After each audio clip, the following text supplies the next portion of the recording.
আর মকর সংক্রান্তিতে গঙ্গাসাগরে পুণ্যার্থীর ভিড়, সেদিকেও আমরা নজর রাখবো, কারণ সকাল থেকেই সাগরে পুণ্য স্নানের ছবি ধরা পড়ছে। একেবারে রীতি মেনে পুজো, কপিল মুনির আশ্রমে পুজো হচ্ছে, আর মেলা ঘিরে একেবারে কড়া নিরাপত্তা ব্যবস্থা, সেই ছবিও বারবার সামনে আসছে।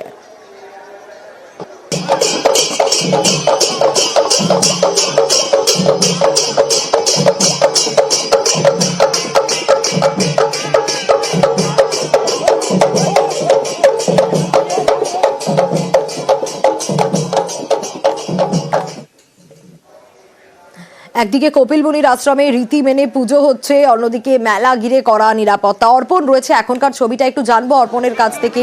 অর্পণ, শুধুই পুণ্যার্থীদের ভিড় দেখতে পাচ্ছি গঙ্গাসাগরে মকর সংক্রান্তিতে, সকাল থেকে সাগরে পুণ্য স্নান চলছে, শুধুই ভক্ত সমাগম, এখনকার ছবিটা?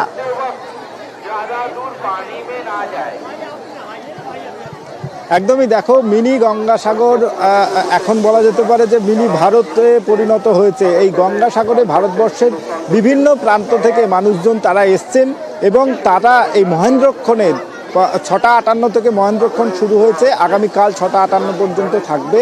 এবং সেই মহেন্দ্রক্ষণে রাজ্যের বিভিন্ন প্রান্ত থেকে, তার সঙ্গে দেশের বিভিন্ন প্রান্ত থেকে মানুষজন এসছে। সুব্রতকে বলবো ছবিটা দেখানোর জন্য।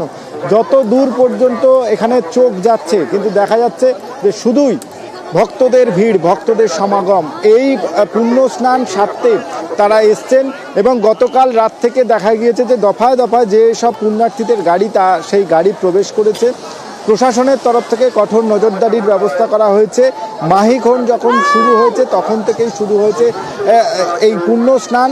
এই পুণ্য স্নান করার জন্য যারা এসছেন তারা পুণ্য স্নান যেমন সারছেন, তার সঙ্গে অবশ্যই তাদের রীতি, প্রত্যেকটি এলাকার প্রত্যেকটি রাজ্যের তাদের নিজস্ব রীতি রয়েছে। সেই রীতি মেনে তারা এখানে সাগর আরতি, গঙ্গা আরতি, কপিল মুনির পূজা সারার পর তারা এখান থেকে এই সমুদ্র তট ছেড়ে তারা কপিল মুনির আশ্রমের দিকে যাচ্ছেন এবং সেখানে গিয়ে তারা পূজা দিচ্ছেন। এরপরে যদিও এই সময় প্রচুর পুণ্যার্থী এসছে, সেই কারণে বাস ছাড়া কিছুটা হলেও বন্ধ রাখা হয়েছে। পুণ্যার্থীদেরকে বলা হয়েছে গঙ্গাসাগরের যে মেলা, সেই মেলাতেই অবস্থান করার পর কিছুক্ষণ পরে আবার প্রশাসনের তরফ থেকে মাইকিং করলে তবেই তারা বাস স্ট্যান্ডের দিকে যাওয়ার জন্য জানানো হয়েছে। এই মুহূর্তে যে ছবি, এই কপিল মুনির আশ্রমকে ঘিরে মানুষের যে আস্থা ভরসা, সেই আস্থা ভরসা মিনি ভারতে পরিণত করেছে। ভারতবর্ষের প্রত্যেকটি প্রান্ত থেকে মানুষজন এসছেন এই গঙ্গাসাগরে। এই গঙ্গাসাগরে এসে তারা তাদের যে রীতি মেনে গঙ্গা পূজা, সাগর আরতি, সাগর আরতির পর তারা যাচ্ছেন ধীরে ধীরে কপিল মুনির আশ্রম চত্বরে। যদিও লক্ষ লক্ষ পুণ্যার্থী এবছর এসছেন, তারা এসে এই যেতে গেলে কিছুটা হলেও সমস্যা হচ্ছে। প্রশাসনের তরফ থেকে নজরদারি চালানো হয়েছে এবং সর্বোপরি এই স্নানের সময় কোনো দুর্ঘটনা না ঘটে, এনডিআরএফ এবং কোস্টগার্ডের পক্ষ থেকে, সিভিল ডিফেন্সের পক্ষ থেকে লঞ্চে এবং তার পাশাপাশি স্পিড বোর্ডেও নজর রাখা হচ্ছে।